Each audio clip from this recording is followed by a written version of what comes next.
Alors, chers frères et sœurs, je ne sais pas si vous l'avez remarqué, mais normalement, je prêche le premier dimanche du mois.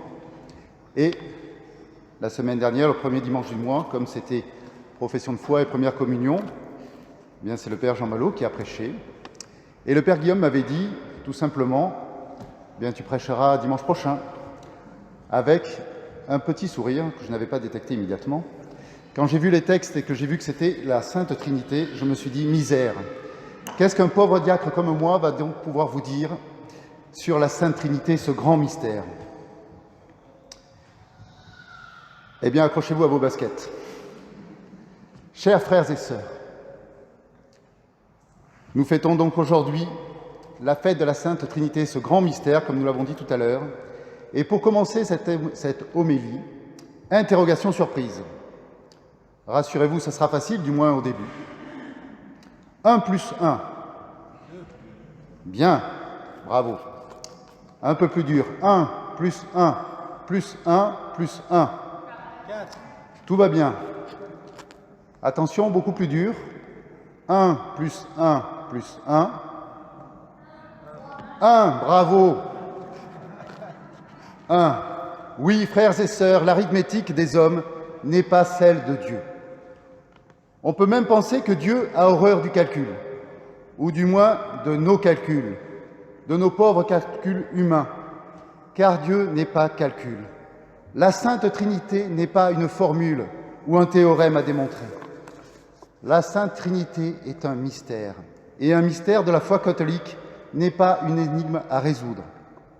Ce n'est pas quelque chose de destiné aux seuls initiés, les docteurs en théologie ou les champions de mathématiques. Non.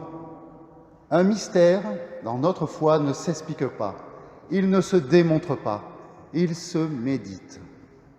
Un mystère dans la foi est quelque chose que l'on n'a jamais fini de comprendre.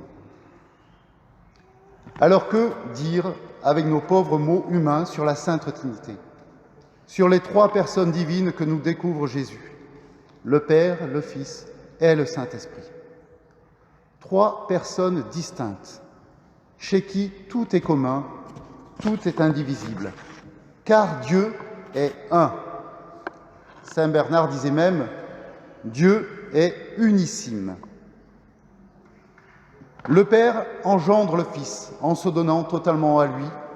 Le Fils accueille le don du Père et se donne en action de grâce au Père. Et cet amour entre eux est l'Esprit Saint, la troisième personne de la Trinité, l'amour personnifié, l'Esprit de vérité. L'Esprit de vérité tout entière, nous dit Jésus, car l'amour ne peut être que vérité tout entière. La préface que nous donne l'Église aujourd'hui nous dit ceci: « Seigneur, Père très saint, Dieu éternel et tout-puissant, avec ton Fils Jésus-Christ et le Saint-Esprit, tu es un seul Dieu, tu es un seul Seigneur, non pas une seule personne, mais une seule substance en trois personnes. » Une seule substance. Alors je ne vais pas partir là-dedans parce que, comme je vous l'ai dit, il va falloir s'accrocher au basket. Et frères et sœurs, j'ai peur d'en perdre quelques-uns parmi vous, car moi-même, je vous avoue parfois avoir un petit peu de mal à expliquer cela. Alors ne cherchons pas à expliquer ce mystère, mais à le méditer. Retenons l'essentiel. Dieu est amour, Dieu est un. Cherchons à vivre cette unité dans nos paroisses, dans nos familles, dans nos couples, dans nos cœurs. Car il faut bien le reconnaître, ce n'est pas toujours évident que de vivre dans l'unité. Le mal ne s'y trompe pas, il lutte en permanence contre l'unité. L'unité de nos cœurs, l'unité entre les hommes. Le diable veut dire le diviseur, celui qui sépare les hommes entre eux, celui qui sépare les hommes de Dieu. Oui, frères et sœurs, l'unité est un long chemin semé d'embûches. Et ces embûches sont l'orgueil, la jalousie, la médisance, l'accusation, la peur, tout ce qui empoisonne notre vie. Moi, je veux bien faire l'unité, mais à condition que l'autre me ressemble, que l'autre soit toujours d'accord avec moi, à condition que si je donne ceci, il me donne cela. Frères et sœurs, Dieu a horreur du calcul. Nous avons commencé cette homélie en disant cela. Nous le savons. L'amour se donne sans compter, sans limite, sans souci de ce que cela nous coûte. Frères et sœurs, l'unité ne peut se faire à la force de nos poignets, à la force de notre volonté. Elle ne peut se faire que par la force, par la puissance de l'amour, par la puissance de l'Esprit Saint. Alors, frères et sœurs, cette semaine, confions à l'Esprit Saint tous les cœurs divisés, les familles déchirées, les nations en guerre, et demandons-lui la paix promise par le Christ.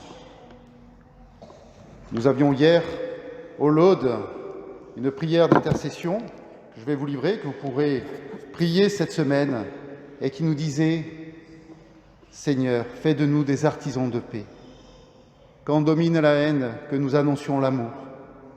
Quand blesse l'offense, que nous offrions le pardon. Quand sévit la discorde, que nous bâtissions la paix. Quand règne la tristesse, que nous libérions la joie. » Frères et sœurs, que l'amour qui unit la Sainte Trinité brûle en nos cœurs et emplisse nos âmes. Amen.